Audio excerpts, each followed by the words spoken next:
एक लोटा पानी जो भगवान शंकर को समर्पित करता है, मरने के बाद तुम्हारी औलाद तुम्हारा किसी पवित्र नदी में तर्पण करे ना करे, तुम्हारा शिव को दिया हुआ जल तुम्हारे खाते में पहुंच जाता। आपने जो शंकर भगवान को एक लोटा जल दिया है, शिव जी को एक लोटा पानी चढ़ाया, शंकर भगवान को एक लोटा जल समर्पित करा है, शंकर भगवान को एक लोटा जल अगर आपने दिया है तो वो आपके खाते में पहुंचेगा जरूर, ये निश्चित है। और शिव भक्ति के अनुसार, शंकर भगवान के अनुमोदन के अनुसार, पहले भी कथा में कहा, आज फिर कह रहे हैं, आप जब शंकर भगवान को एक लोटा जल समर्पित करते हो तो वो 33 कौटि देवताओं के हिस्से में चले जाता है, एक भाग पितरों के हिस्से में चले जाता है, एक भाग आहूतों के हिस्से में चले जाता है, एक भाग वाचकों के हिस्से में चले जाता है। आपने जो भगवान को दिया वो धीरे धीरे धीरे धीरे धीरे धीरे धीरे बढ़ता चले जाता है, भगवान के धामों में पहुंचता चले जाता है। जिन जिनको आपने नहीं भी दिया, शंकर भगवान पर चढ़ा हुआ जल उन तक भी पहुंच जाता है। ये केवल आपकी निर्मल और आनंदित भक्ति के बल पर पहुंचता है, भक्ति के बल। भगवान ब्रह्मा और भगवान विष्णु ने जो मंथन किया, उस मंथन में जो शिवलिंग निकला और ब्रह्मा जी के मुख से निकल गया कि ये शिवलिंग जो निकला है इसके चरण कहाँ हैं, इसका शीश कहाँ है, जरा पता करा जाए। और ब्रह्मा स्वयं भगवान शंकर का सिर देखने के लिए जा रहे हैं और भगवान विष्णु मृत्यु लोक में नीचे तलातल में, रसातल में, पताल में भगवान शंकर का चरण ढूंढने के लिए जा रहे हैं, भगवान शिव का चरण।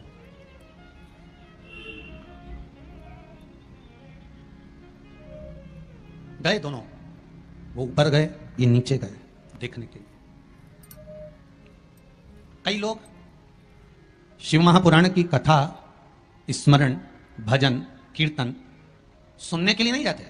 मंदिर में कई लोग भगवान शंकर पर जल चढ़ाने नहीं जाते, कई लोग ये देखने के लिए जाते हैं कि कौन आया कौन नहीं आया, किसने सुना और किसने ना सुना, किसने धारण करा किसने ना करा।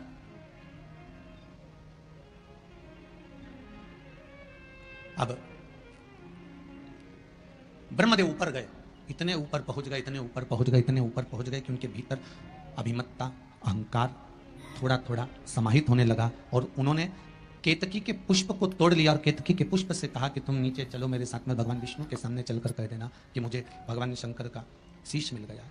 केतकी के फूल ने कहा कि यदि मैं झूठ बोलूंगा तो वो श्रेष्ठता कैसे रहेगी, मेरे झूठ बोलने की श्रेष्ठता कैसे होगी, कौन मानेगा मेरी बात को। सामने से गौमाता निकल कर जा रही थी, गाय से कह दिया तुम चलकर कह दो कि, तुम चलकर कहो कि भगवान ब्रह्मदेव को भगवान शिव का शीश मिल गया। गाय कहती है मैं क्यों झूठ बोलूं। उसको भी थोड़ा सा लोभ दिया गया और केतकी के पुष्प को भी थोड़ा सा लोभ दिया गया, दोनों को थोड़ा थोड़ा लोभ प्रदान करा। और शिव पुराण कथा कहती है कि जब व्यक्ति के जीवन में थोड़ा सा लोभ उपज जाता है, थोड़ा सा लालच आ जाता है, तो फिर जीवन का किया हुआ सारा कर्म उसका बेकार हो जाता है। और वही हुआ है। केतकी के पुष्प के मन में यह लोभ जाग गया कि मैं ब्रह्मा जी के द्वारा सिंचित हो जाऊंगा, आनंदित हो जाऊंगा। और गाय के मन में यह लोभ जाग गया कि ब्रह्मा जी कह रहे हैं कि सबसे पहली रोटी आपको प्रदान कर दूंगा, तो यह लोभ ही तो जागा। कोई भी चीज करो, अगर कोई सत्कर्म आप कर रहे हैं, थोड़ा सा अच्छा कार्य आप कर रहे हैं, भगवत भजन आप कर रहे हैं, कीर्तन आप कर रहे हैं, मंत्र जाप आप कर रहे हैं, स्मरण आप कर रहे हैं, नाम जाप यदि आप कर रहे हैं, तो वो लोभ से पवित्र होना चाहिए, बहुत दूर।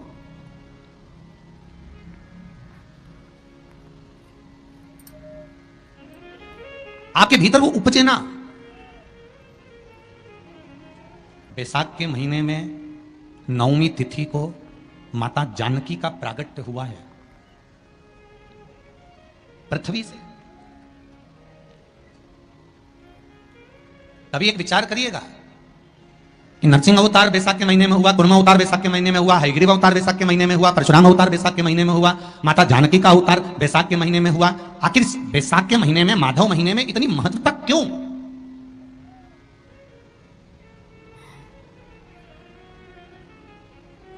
बैसाख के महीने में पड़ने वाली एकादशी, चतुर्थी, प्रदोष, अमावस्या, पूर्णिमा, शिवरात्रि, ये सभी इतनी महत्वपूर्ण क्यों हो जाती है?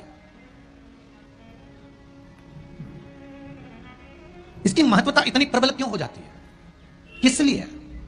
क्योंकि बैसाख का जो महीना पड़ता है, सूर्य की संपूर्ण तपन, सूर्य देव अपने पूर्ण तेज के साथ में मृत्यु लोक के निवासियों पर, चाहे जलचर हो, थलचर हो, वायुचर हो, चाहे जो जीव हैं, उस पर जब किरण फेंकते हैं तो संसार का जो मनुष्य है उस पर जब ताप पड़ता है तो ताप पड़ने के कारण उसके मुख से भगवान का नाम निकल ही जाता है, स्मरण नाम निकल ही जाता है। जब उसके मुख से भगवान का नाम निकलता है तो वो भगवान की शरणागति खुद ग्रहण कर लेता है स्वयं। बैसाख की पोथी पढ़ते हो आप लोग? आप में से अगर कोई पढ़ता हो बैसाख महीने की पोथी, तो उसमें एक वर्णन आता है। गीता प्रेस गोरखपुर के कल्याण अंक में भी आप ये पावन बैसाख चरित्र श्रवण कर सकते हैं। उसमें बैसाख महीने की पोथी में 10वें दिवस की कथा में 10वें अध्याय में एक व्याध और शंख मुनि का चरित्र आता है।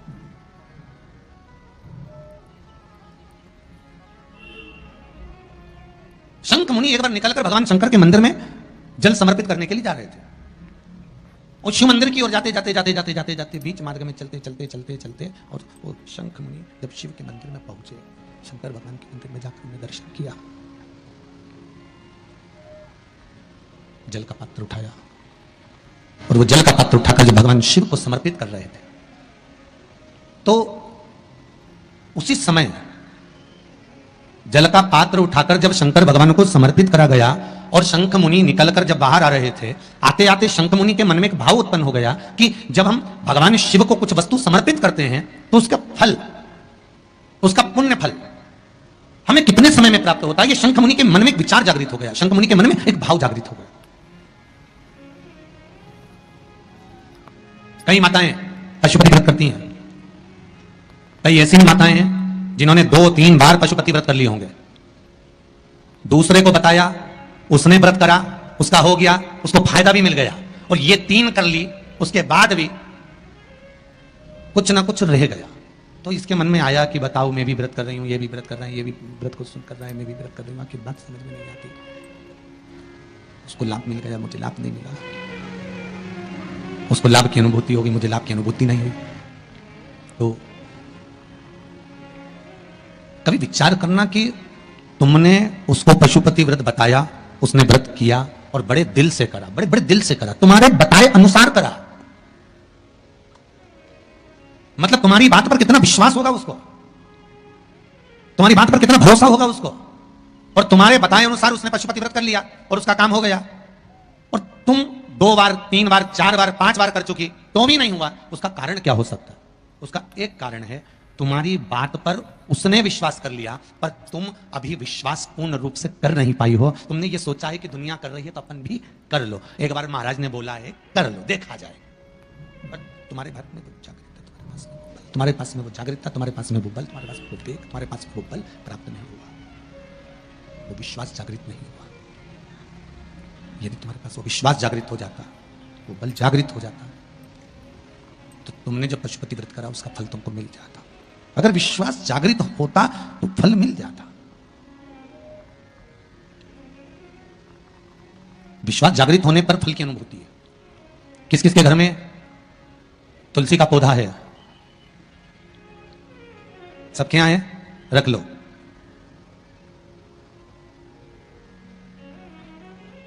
कहां लगा है? घर के अंदर कि घर के बाहर? घर के बाहर, ठीक है। दिया लगाते हो? अच्छा, कौन है वो जिस तुलसी मैया को दिया लगाते हो? कौन है वो? बोलते तो जाओ जरा जल्दी जल्दी। माता है।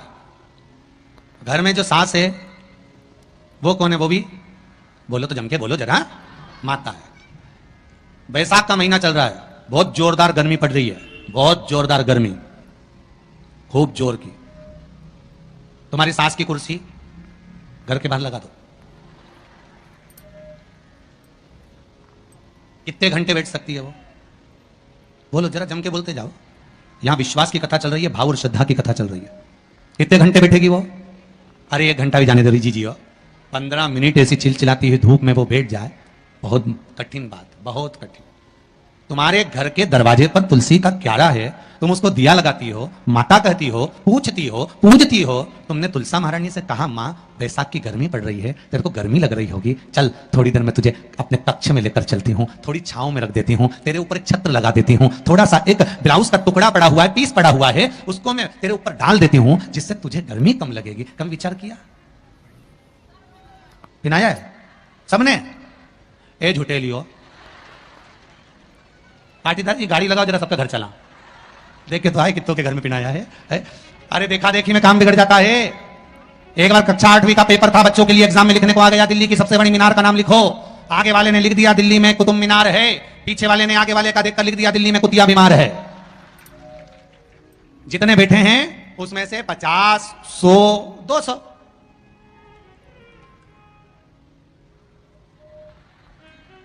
अरे बोलो तो सही है, उतना बोल।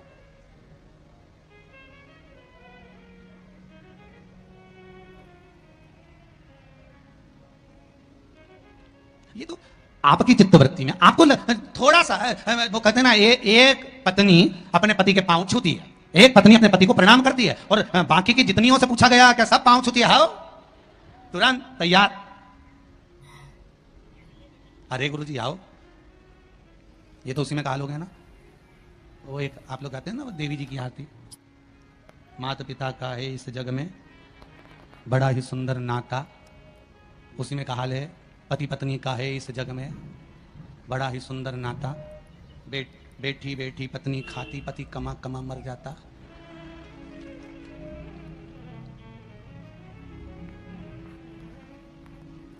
सारी तनख्वाह निपटाने वाली, बच्चों के नाम पर आइसक्रीम खुद खा जाने वाली। विचार करे सुक्का, सोचे कि एक उठाया सब ने, हाँ हमने भी डाल रखा है। अरे थोड़ा सा दिल में, हृदय में, चित्त में, मन में भाव लेकर जा, बस थोड़ा सा भी लाए ना, उतने में तो कल्याण हो गया। जैसे पत्र में किसी ने लिखा कि बच्चे शिव मंदिर में जाते हैं, नंदी महाराज के कानों में कुछ कहते हैं, उसको कहना नहीं आता, तो उत्तरी भाषा से, दिल से, हृदय से, चित्त से, मन से जो कहा भगवान ने उसको स्वीकार कर लिया। आप कहे तो है ना दिल से। शिव मंदिर में जाना, एक लोटा पानी चढ़ाना, शंकर को यदि एक चावल का दाना चढ़ाया, एक मूंग का दाना चढ़ाया, एक फूल की पत्ती को भी समर्पित करा, तो शिव ने उसको स्वीकार करा। शंकर भगवान पर एक बेलपत्र चढ़ाई, शिव ने उसको स्वीकार करा। अब देव तो शंकर को,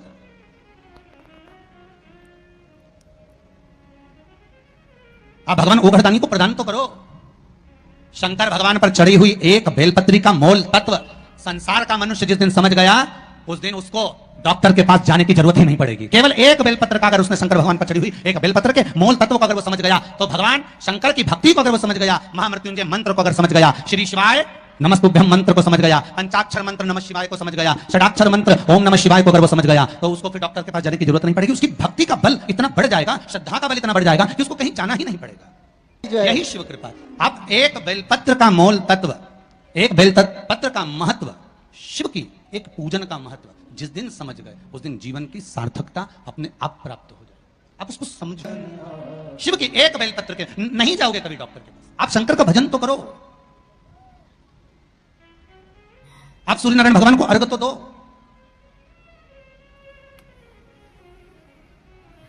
आप एक बेलपत्र शंकर को समर्पित तो करो। जिस बेलपत्र को आप वृक्ष पे से तोड़कर या बाजार में से 5 रुपए की खरीद कर लेकर शंकर भगवान को चढ़ा देते हो, शिव जी के पास जो पहुंच गई, जो अर्पण कर दिया जाता है, भगवान को दे दिया जाता है, वही तो प्रसाद बन जाता है। अरे बोलो जम के। जो शिव जी को दे दिया जाता है, अर्पण कर दिया जाता है, या राम जी को दे दिया जाए, या कृष्ण भगवान को दे दिया जाए, या देवी देवताओं को दे दिया जाए, जो भी हम भगवान को अर्पण करते हैं वो प्रसाद बनता है कि नहीं बनता? अरे बोलो जम के, बनता है ना प्रसाद। तो राम जी को तुमने लड्डू का भोग लगाया तो वो प्रसाद बन गया, उसको तुम लोगों ने खाया कि नहीं खाया? अरे बोलो जम के, खाया। हनुमान जी के मंदिर में ले जाके नारियल फोड़ा, वो प्रसाद बन गया। वो की चिटक निकाल निकाल के तुमने खाई कि नहीं खाई? खाई ना। देवी जी के मंदिर में गए, पूड़ी और हलवे का भोग लगाया, वो प्रसाद बना कि नहीं बना? अब शंकर भगवान को कोई तुम रोज तो चूरमा नहीं लगाओगे, शंकर भगवान को रोज तो तुम लड्डू लेकर नहीं जाओगे, शंकर भगवान को रोज तो तुम मिश्री लेकर नहीं जाओगे, तो शंकर भगवान के लिए रोज क्या लेकर जाते हो? बेलपत्र। अगर शिव जी को तुमने जो बेलपत्र चढ़ाया तो वो प्रसाद बना कि नहीं बना? बन गया ना। अब प्रसाद बन गया तो उस बेलपत्र को उठाकर लाकर खाना और खाकर अपनी औषधि के रूप में उसको स्वीकार करना, उसके बाद इस शरीर में चाहे शुगर हो, चाहे बीपी हो, चाहे ब्लड प्रेशर किसी भी रूप में हो, चाहे किडनी लीवर कुछ भी डैमेज हो रहा हो, डायलिसिस चल रहा हो, आप एक बार बाबा को चढ़ाकर उससे विनती कर कर तो लाओ कि हे शंभू, ये तेरे बल पर लेकर जा रहा हूं। मैंने सुना है तुझ पर जो चढ़ता है वो प्रसाद बन जाता है, और ये त्रिगुणाकार बेलपत्र को मैं लेकर जा रहा हूं, मैं खाऊं और बाबा इतनी कृपा कर देना कि ये औषधि का काम कर दे और मेरी बीमारियां समाप्त कर दे। ये शिव से कहो।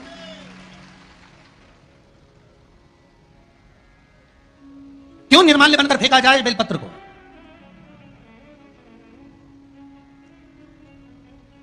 इस बेलपत्र के मूल तत्व को जिस दिन जानोगे, बैसाखी शिवरात्रि शिव महापुराण की कथा चल रही है रतलाम के इस पावन प्रांगण में, और लाखों लाखों लोग कथा को श्रवण कर रहे हैं। कल जितने, एक नियम बना लो बैसाख महीने से कि शंकर भगवान पर जो बेलपत्र चढ़ी है वो औषधि का काम करती है। शिव पर चढ़ी हुई बेलपत्र मंदिर में क्यों छोड़ें? क्यों नदी में हम इसको विसर्जन करें?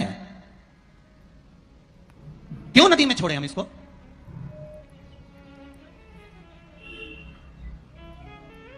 उसको उठा लाए, उसका प्रयोग करा, खाया, और उसका जो फल हमें मिला वो जीवन का सुख। हम तो ब्राह्मणों से भी कहेंगे, जितने ब्राह्मण जन शंकर भगवान के मंदिर में पूजन करते हैं, जितने विप्रजन भगवान शिव के मंदिर में पूजन करते हैं, उनको करबद्ध निवेदन, उनके चरणों को प्रणाम कर कर, उनके चरणों को नमन कर कर, उन ब्राह्मणों के चरणों को नमन कर कर निवेदन करूंगा कि आप शंकर जी के मंदिर में कोई प्रसाद बांटो ना बांटो, जो बेलपत्र शंकर जी के मंदिर में चढ़ती है उस बेलपत्र को उठाकर धूप में डाल दो, सुखा लो, पीस लो, और पीसने के बाद उसकी पुड़िया बना लो, उस पुड़िया को प्रसाद के रूप में देना चालू कर दो कि ये खाना चालू करो। किडनी लीवर शुगर बीपी सब धीरे धीरे धीरे धीरे समाप्त होने लगेगा। तुम करो तो वो बेलपत्र ना तो किसी नदी में विसर्जन करने की जरूरत है और ना कहीं फेंकने की जरूरत है।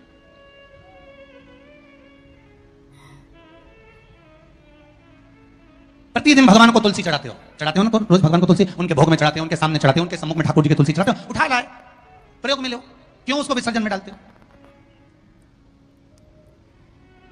जो विसर्जन के लायक है उसका विसर्जन करो, और विसर्जन भी कहां करो? क्षिप्रा, गंगा, नर्मदा, सरयू या आपके क्षेत्र की कोई पवित्र नदी है उस नदी में ले जाकर कोई निर्माल्य वस्तुएं मत पटको। आज वैसे ही इस पृथ्वी पर जल स्तर गिरते जा रहा है, उस पवित्र जल को हमें संजोना है। जो निर्माल्य की वस्तु मिले एकांत में किसी खेत में उसको एक खड्डे में डालकर इकट्ठा करो, जब उसकी खाद बन जाए तो जिस खेत में उसको डालोगे भगवान के प्रसाद को, वो खेत भी उज्जवल आनंद सुख प्रदान करेगा और कुछ ना कुछ अच्छा देना प्रारंभ करेगा। क्यों किसी पवित्र नदी को हम नष्ट कर रहे हैं? क्यों गंगा को हम कचरा डालकर नष्ट करें? क्यों यमुना को, सरयू को, छिपरा को हम नष्ट करें? हम उसको शुद्ध बनाने का प्रयास करें, हम उसको निर्मल बनाने का प्रयास करें। अपने गांव में, नगर में जो तालाब, जो बावड़ी, जो कुएं हैं उनको हम निर्मल बनाने का प्रयास करें, शुद्ध बनाइए। भगवान ब्रह्मा और भगवान विष्णु ने यह संवाद निश्चित कर दिया कि मैं चरण देखने के लिए जा रहा हूं, आप शीश देखने के लिए जा रहे हैं, शीश में भगवान नहीं मिल पा रहा।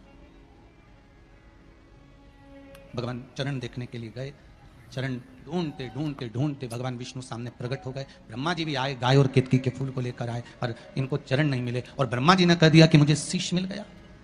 झूठ निश्चित कर दिया है, असत्य निश्चित कर दिया। जितने झूठ बोलने वाले होते हैं ना, उनसे एक निवेदन है, बोलो, तुम्हारी झूठ बोलने की आदत है ना, खूब बोलो, हमारी तरफ से एकदम फ्री, झूठ बोलो, खूब बोलो। गला पकड़ रहा है बाबू, झूठ बोलो, खूब बोलो, दमदारी से बोलो, तुम्हारी जितनी कैपेसिटी है उसके अनुसार बोलो, मना नहीं हो। हम ये भी नहीं बोलेंगे कि मत बोलो, पर झूठ कहां बोलना है वो समझ लेना। पत्नी पति से झूठ ना बोले, शिव महापुराण की कथा कहती है। एक झूठ माता सती ने शंकर जी से कह दिया था, मैंने कोई परीक्षा नहीं ली। सती का क्या हाल हुआ? बोलते जाओ जल्दी जल्दी, अपने रतलाम वाले हैं, बोलते जाओ। सती का क्या हुआ था? जल के क्यों जली? क्या जरूरत पड़ी सती माता को जलने की? क्यों जली है माता सती? क्यों भस्म हुई है माता सती? क्या कारण था माता सती के जलने का? केवल एक झूठ माता सती ने भगवान शंकर से आकर कह दिया था, मैंने कोई परीक्षा नहीं ली, कोई परीक्षा नहीं ली। शंकर भगवान ने ध्यान लगाकर देख लिया। तुम मार्केट में पल्लू यहां लेके चल रही हो कि यहां? तुम आकर पति ने पूछा क्यों? तो वो दुकान पे खड़ी थी और थारा पल्लू इधर पड़ा था। कहीं नहीं, मैं तो यूं पड़ी, तुमने किसी और को देख लिया होगा। ठीक है, अब पहले के समय में शंकर भगवान ध्यान लगाकर देख लिए थे कि सती मैया ने झूठ बोला कि सच बोला। आज के जमाने में तो दुकान दुकान में कैमरा लगा हुआ, पकड़ के ले गया, चल अभी चल तुम्हारे साथ, तुम्हारे झुठला रही, मुझे झुठला रही, चल। और गाड़ी पे ले गया ने बिठाया, और कई हाल चल रहे बलबीर थारा, बस जोरदार। ला थारी भाभी अभी आई थी कि नहीं आई थी? सामान लेने आई थी। सिर पे पल्लू था कि इनंग धरा था? क्या अब मैं सामान दिखाऊं कि भाभी का पल्लू देखो? ठीक है, जरा कैमरा लगा तो अरे चार चार लग गया है, तो जहां थारी भाभी खड़ी थी वहां कैमरा था, ये लगा हमारा पीछे ही, ले जरा दिखाना। और जो दिखाया तो पल्लू तो यंज धरा था। तो उन्हें कहा तो झूठ बोल दी। फिर शिव पुराण करे, सती मैया ने शंकर जी से झूठ बोला, पत्नी कभी अपने पति से झूठ ना बोले। और ये केवल पत्नियों के लिए ही नहीं है। कितनी खुश हुई रे तुम लोग, गजब। केवल ये पत्नियों के लिए नहीं, पतियों से भी निवेदन है, झूठ ना बोले। पत्नी पति से, पति पत्नी से झूठ ना बोले। और एक निवेदन करूंगा मेरे घर की बेटियों से, क्योंकि आप मेरे घर की बेटी हो, भारत की भूमि पर जन्म ली हो, और भारत की भूमि पर जो बेटियां जन्म लेती हैं वो मेरे ही घर की बेटी कहलाती है। उनसे निवेदन करूंगा कि आप, मेरी बेटियों से निवेदन है, सबसे झूठ बोल लेना, पर जिस मां ने तुमको कोख में रखा और जिस पिता ने पूरी जिंदगी तुम्हारे ऊपर खर्च कर दी कमा कर लगाने में, पढ़ाने में, उस मां बाप से कभी झूठ मत बोलना। सत्य कह दो कि यह बात है। निर्णय तुम्हारे माता पिता लेंगे। गणेश जी महाराज की शादी होना थी, घर में बड़े कौन थे? शंकर जी के, कार्तिक के। शादी किसकी हो रही है? गणेश जी की। प्रजापतियों की कन्या रिद्धि और सिद्धि। जब देव ऋषि नारद ने कहा प्रजापति से बेटियों का विवाह नहीं करना है, करना है, पर मैंने अभी बेटियों से पूछा नहीं है। विवाह के लिए मुझे बेटियों से तो बात करना पड़ेगी ना कि बेटियां, विवाह करना है मुझे तुम्हारा। बेटियों ने अपने पिताजी से कहा, पिताजी हम भी विवाह करने को तैयार हैं, पर बात इतनी सी है कि हम विवाह तो कर लेंगे, पर बात केवल एक तत्व की है कि पिताजी हम विवाह तो करें, पर हम दोनों का जन्म एक साथ हुआ है, इसलिए विवाह भी एक ही लड़के से करेंगे। ठीक है। दूसरा, हमें मीठा खाने का शौक है, लड़का भी ऐसा होना चाहिए कि उसको भी मीठा खाने का शौक। ठीक है। हम दोनों बहन धीरे धीरे बात करती हैं, उसके कान ऐसे होना चाहिए कि वो हमारी धीमी बात को भी सुन ले। ठीक है। हम जब भोजन बनाएं, आवाज लगाने की जरूरत नहीं पड़े, सुगंध नाक में जाए और दौड़ के आ जाए, ऐसा तुम्हारा दामाद होना चाहिए। ठीक है। और जहां बैठे तो लगे कि जमाई साहब बैठे हैं, उठ उठ के नी भागे, ऐसा दामाद होना चाहिए। तो देव ऋषि नारद ने पूछा तुम्हारी लड़कियों के लिए कैसा लड़का चाहिए? तो बेटियों ने बताया ऐसा ढूंढ लो, तो ढूंढ लिया और एक ही मिला।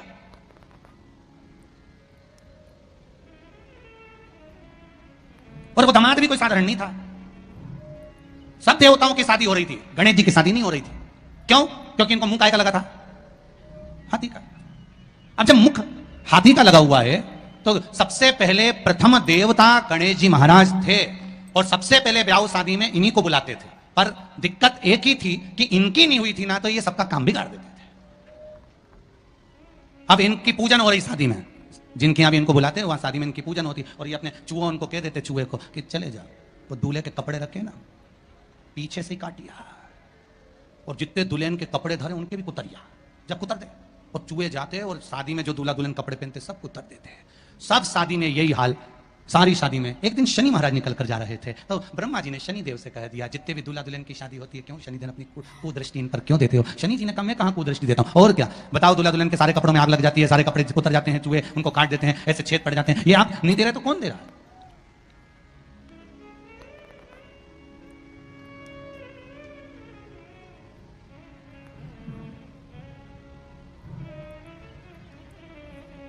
अगर ये नहीं देंगे तो कौन देगा?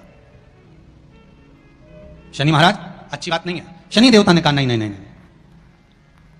मैं नहीं करता। फिर मालूम पड़ा श्री गणेश जी महाराज करते। तो सबसे पहले ब्याह गणेश जी का पक्का करा कि भैया ये इसका ब्याह पहले होना चाहिए, और सब कुछ गणेश जी में था।